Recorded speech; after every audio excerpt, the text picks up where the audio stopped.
Alors essayons d'aller un peu plus loin et d'aborder, de manière très sommaire, là encore, le feng shui des énergies. Alors, il y en a, l'histoire est complexe et je me contenterai de présenter simplement les fameux 8 secteurs. Alors, vous vous souvenez que sur un cercle, nous avons les différents points cardinaux et forcément, nous avons 8 dans les 8 secteurs, eh bien, les points cardinaux complémentaires, le sud-est, le sud-ouest, le nord-ouest et le nord-est.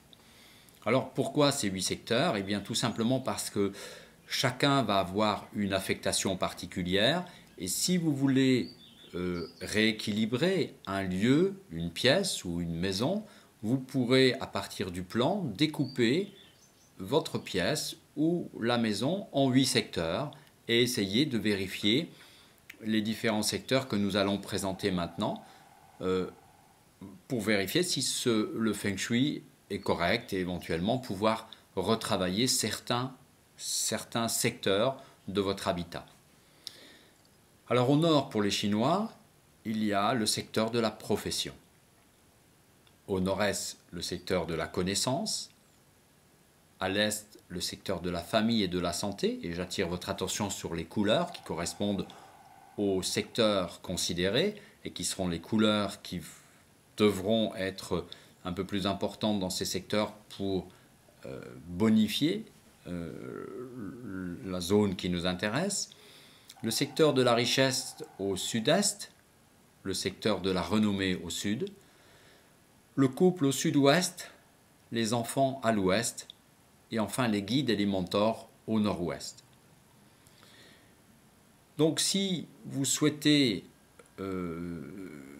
améliorer un domaine dans votre vie qui vous semble être important, ou tous, la première des choses à faire, que ce soit dans votre bureau ou dans votre maison, sera de vérifier qu'il y a du rangement, de la propreté et du soin dans le secteur, ou en tout cas dans tous les secteurs qui vous semblent être importants.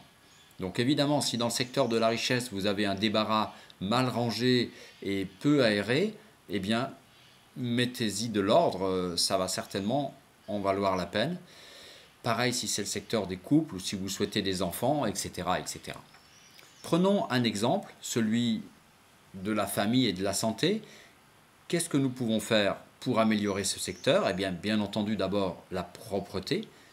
Comme c'est le secteur du bois, eh bien, nous pourrons y mettre une plante verte, si c'est une pièce, de la couleur verte, un beau paysage de nature, un poster de nature par exemple, une belle photo de la famille, et si possible en bonne santé.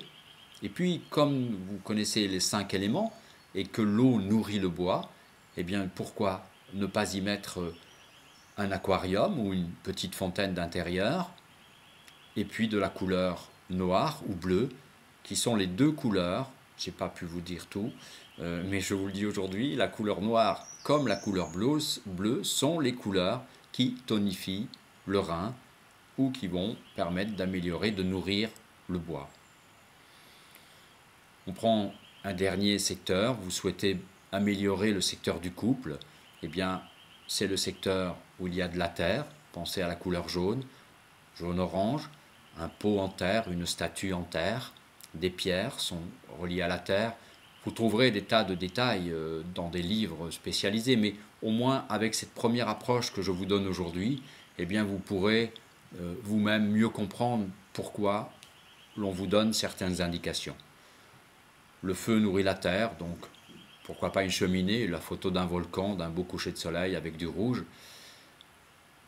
En conclusion, eh bien les règles de base en Feng Shui sont d'abord le rangement, le soin et la propreté. On ne pourra pas avoir de Feng Shui sans ça. Pour la chambre, on vous conseillerait d'éviter tout électronique, d'enlever tous les téléviseurs, les téléphones portables, couper tout ça. Coupez bien votre Wi-Fi dans la maison le soir avant de vous coucher. C'est tout à fait possible, elles ont toutes un interrupteur. Essayez de dormir la tête au nord, la tête contre un mur sans fenêtre, avec une vue sur la porte d'entrée. Mais pensez bien que si vous dormez très bien là où vous êtes, le feng shui est toujours une affaire de compromis. Donc ne changez rien si vous dormez bien, mais si vous avez des problèmes de sommeil, essayez de vérifier si vous ne pouvez pas changer l'orientation de votre lit. Pour votre bureau, eh bien la même chose, ce serait une erreur d'avoir le dos tourné à la porte d'entrée. Il vaut mieux se mettre dans une position qui vous permet de voir arriver les personnes qui rentrent dans la pièce et d'être en appui sur un mur sans fenêtre. C'est toujours cette fameuse tortue noire, cette protection au nord, mais si ce n'est pas orienté au nord, ça n'a pas d'importance.